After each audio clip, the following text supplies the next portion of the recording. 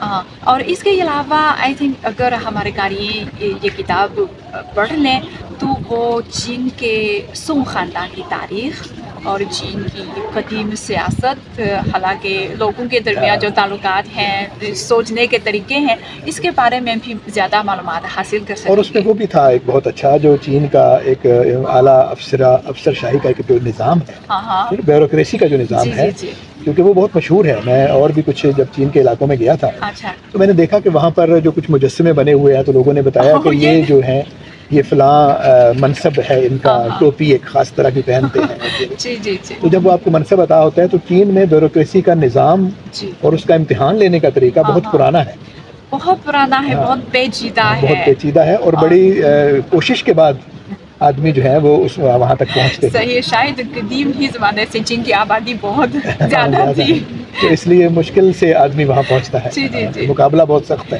جی جی جی، مجھے امید ہے کہ یہ کتاب، یہ ترجمہ شاید اگلے سال اب مکمل ہو چکا ہے، لیکن اس کی اشاعت شاید اگلے سال میں ہوگی، تو جلدی ہی maybe at the end of next year 2026 کوشش کروں گی، کیونکہ چین میں یہ بھی ایک حکومت کی اسپانسرڈ پروجیکٹ ہے، اس لیے ایک سینٹرل کمیٹی اس کی نظر ثانی کرے گا جی، تاکہ اس کا معیار بھی یقینی ہو، تو پھر ہم پاکستان میں اس کو بھیج کر وہاں پہ شائع کریں گے۔ یہ بہت اچھی بات ہے، بہت ہی اچھی بات ہے۔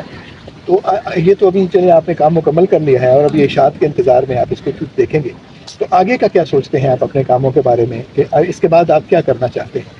کچھ آپ کے آئندہ اپنے منصوبوں کے بارے میں بتائیے۔ آئندہ میرا ارادہ یہ ہے کہ میں نے دیکھا ہے کہ بہت زیادہ چینی کتابوں کا اردو زبان میں ترجمہ کیا گیا ہے اور کچھ اردو کتابوں کا چینی میں ترجمہ کیا گیا ہے، میں اس پر کچھ جو تجزیہ کر کے ایک مقالہ لکھوں گی، مطلب اس سے تجربوں کی تلخیص کروں گی کہ جب ہم دونوں زبانوں کی ٹرانسفر یا دونوں کلچر کی ٹرانسفر کرتے ہیں تو کون کون سے طریقے درکار ہیں اور مشکلات کیا ہیں اور اس کے حل کیا ہیں۔ بہت اچھی بات ہے۔ اچھا یہ بتائیے آخر پر کہ آپ یعنی جب آپ سلیکٹ کرتے ہیں کہ آپ کو کون سے افسانے ترجمہ کرنے چاہیے، کہ جب وہ مترجم جو چینی سے اردو میں ترجمہ کرنا چاہتا ہے وہ اپنے متن کا انتخاب کرتا ہے تو وہ اپنی مرضی سے کرتا ہے۔ میں نے جب سائنس فکشن کا ترجمہ کیا تو میں نے ایسے کچھ دیکھا، پھر تھوڑا سا سرچ کر کے تو تو اس کے لیے کوئی ایسا بہتر طریقہ آپ کے ذہن میں ہے کہ ہم یعنی نمائندہ چیزوں کو ترجمہ کر سکیں؟ ایسا نہ ہو کہ ہم غیر معروف چیزوں کو ترجمہ کر دیں یا کم اہم چیزوں کے ترجمے پہلے ہو جائیں اور بڑی اور اہم چیزیں رہ جائیں. تو اس کے لیے کوئی سسٹم آپ کے ذہن میں آتا ہے کہ کیا کرنا چاہیے؟ پاکستان میں مجھے معلوم نہیں ہے کہ ایک ایسا سسٹم ہے یا نہیں. کہ جی میں ایک مقررہ سسٹم ہے کہ جی میں ایک جیسا کہ میں نے کہا ایک سینٹرل کمیٹی ہے جو ان سارے امور کا انچارج ہے. وہ ہر سال ہمیں ایک بہت لمبی لسٹ دے گے تمام ممالک کے اسکالرس کو. آپ ان لسٹ میں اپنی پسندیدہ کتاب چوز کر سکیں گے. اگر سارے آپ کو پسند نہیں آئے تو آپ خود سفارش کر سکیں گے. پھر وہ اگر وہ اپروو کریں ہم شروع کر سکتے ہیں. جی کیونکہ یہ اس کمیٹی کا کام ہے کہ اچھی کتابیں چوز کریں. اسی لیے ہمارے لیے زیادہ آسان ہو گئی ہے. جیسا کہ میں نے کہا سوشی کی یہ کتاب I found it from the list. میں نے اس لسٹ سے فہرست سے نکالا. یہ تو بہت اچھا ہے. پاکستان میں فی الحال اس طرح کا کوئی نظام نہیں ہے. اچھا. یہی وجہ ہے کہ جب ترجمہ کرنے کی کوئی کوشش کرتا ہے غیر ملکی اردو کے تو اس کو پتہ نہیں چلتا کہ کون کون سی چیزیں جو ہیں وہ ترجمہ کرنی چاہیے. بعض ہماری اہم چیزیں جو ہیں وہ ابھی ترجمہ نہیں ہوئی لیکن بہت کم درجے کی. مطلب ایسا نہیں ہے کہ وہ نہیں ہونی چاہیے لیکن پہلے جو تعارف ہوتا ہے وہ تو ظاہر ہے بڑی اور نمائندہ چیزوں سے ہوتا ہے. اچھا. اسی لیے ایک کام بھی ضروری ہے کہ پاکستان کے کسی ادارے اور چین کے کسی ادارے کے درمیان ایک فارم رسمی ہو کتابوں کی فہرست. جی کتابوں کی فہرست کا ایک تبادلہ ہر سال میں 2-1 دفعہ ہونا چاہیے. تو اس سے مترجمین کو بہت زیادہ سہولت ہو جائے گی کہ ان کے پاس لسٹ پہلے سے موجود ہے اور اپنے وہ میلان طبع کے مطابق اس وہاں سے سلیکٹ کر کے اپنا کام کر سکتے ہیں. تعاون کی بہت بڑی گنجائش ہے. ایسے ہی. بہت شکریہ. آپ نے بڑا وقت عنایت کیا اور بہت تفصیلی بات آپ سے ہوئی. اور یہ جو آپ نے کام اپنا بتایا ہے اس سے ہمیں صرف یہ نہیں پتہ چلتا کہ آپ نے کیا کیا ہے بلکہ یہ بھی پتہ چلتا ہے کہ اردو کے بارے میں ہمارے پاکستان سے باہر کی جو پیش رفت ہے وہ کیا ہے. تو آپ ایک نمائندے کی حیثیت سے ہیں. تو بہت شکریہ. بہت شکریہ. امید ہے کہ ہمارے دوستوں کو یہ باتیں پسند آئی.